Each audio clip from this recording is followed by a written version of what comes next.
So here I'm going to be demonstrating the one arm dumbbell row and a couple of variations. The one arm row is a great upper back exercise, but a lot of people either do it too fast or they do it with poor form and don't get everything out of it. So a couple things to note. A lot of people do it with their knee up on a bench, which is totally fine. That's one of the variations I'm going to show you.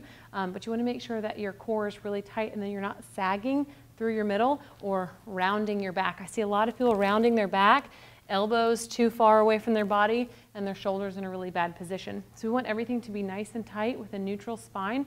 You want to let your shoulder blade protract all the way and then retract. So you want that scapula, the shoulder blade, gliding over the rib cage. You want to squeeze at the top.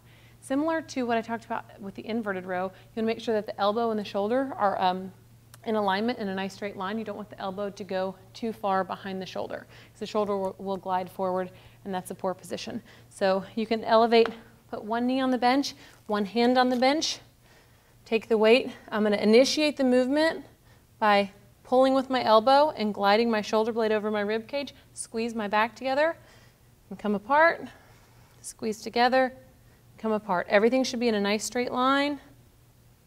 Again, you want to keep the elbow close by your side. If your elbow gets out too far, not only does it make it more difficult, but it's a bad position for the shoulder. So you're squeezing your shoulder blade back and down and letting your shoulder blade come all the way apart at the bottom and all the way together at the top. And that's the one arm row with your knee on the bench.